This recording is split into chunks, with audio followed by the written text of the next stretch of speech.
అతిథివి అతి చేయకు. అవును, నీవు అతిథివి. ఈ భూమి మీద కొన్నాళ్ల పాటు జీవించడానికి వచ్చిన అతిథివి. ఈ భూమి నీకు ముందు ఉంది, తరువాత ఉంది. అలాగే ప్రకృతి వనరులు అన్నీ కూడా ఉంటాయి. వాటిని నీవు ఆస్వాదిస్తూ అనుభవిస్తూ నీకు ఇచ్చిన టైంలో హాయిగా గడిపేయాలి. అంతే తప్ప అతి చేయాలనుకోకు.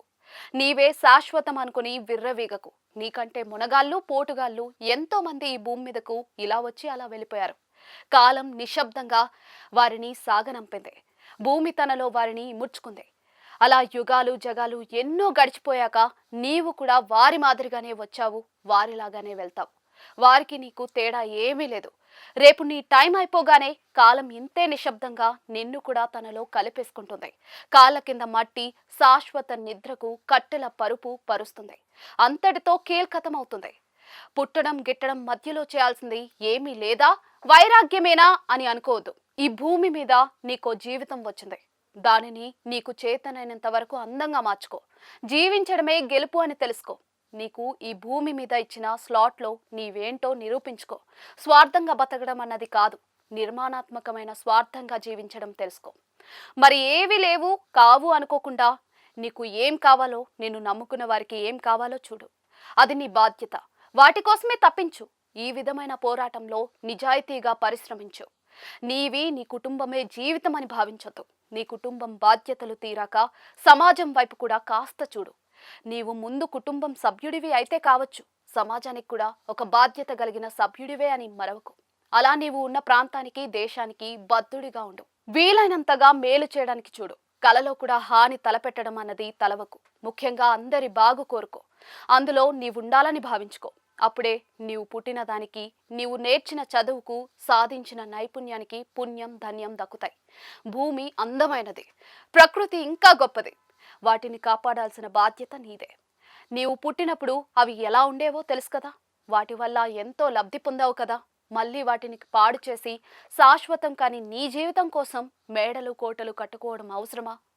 ప్రకృతి విధ్వంసం అన్నది అతిపెద్ద తప్పు. నీరు గాలి భూమి ప్రకృతి ఇలా పంచభూతాల మీద పగబట్టి మరీ హింస పెట్టి రేపు నీవు పోయాక వచ్చే కొత్త అతిథుల కోసం ఈ నేల మీద ఏమి మిగులుస్తున్నావు? ఈ భూమి ఇప్పటికే మనిషి మనుగడకు కుదరక ఇబ్బంది పడేలా చేస్తున్నారు కదా. మళ్ళీ మనుషులు జీవించేందుకు కొత్త గ్రహాలు ఏమైనా ఉన్నాయా అని పరిశోధన కూడా చేస్తూ ఉన్నారు.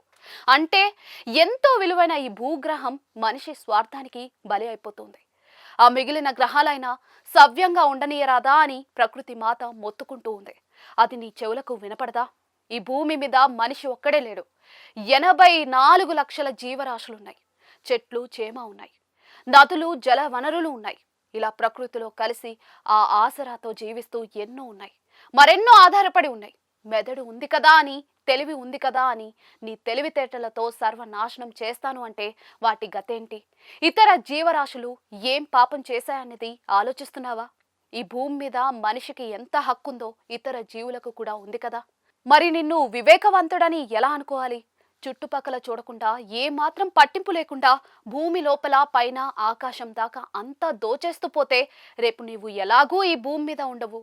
అది 1000% గ్యారంటీ. మరి నీతోనే ఈ భూమి ప్రకృతి కూడా పోవాలనా? ఇకనైనా ఆపు నీ స్వార్థ రాక్ష విన్యాసం. అతిథిని అని సదా మనసులో తలుచుకో. ఎప్పుడైనా ఈ జాగాని ఖాళీ చేసి వెళ్ళిపోవాలని ఎప్పటికీ గుర్తుపెట్టుకో. స్వార్థం కాస్త తగ్గించుకో. అందరి కోసం ఆలోచించు. అప్పుడు దేవుడు గుడివైపు వెళ్లాల్సింది లేదు. దేవుడి పటాలకు మొక్కాల్సిన అవసరమూ లేదు. మనిషిగా నీవే మహోన్నతుడిగా ఉంటావు. ఇలా వచ్చిన అతిథులు అందరూ కూడా ఆలోచిస్తే ఈ ప్రకృతే నిన్ను దీవిస్తుంది. మరికొన్నాళ్ళు ఆయుష్ని పంచి నిన్ను ఇక్కడ ఉండేలా చేస్తుంది.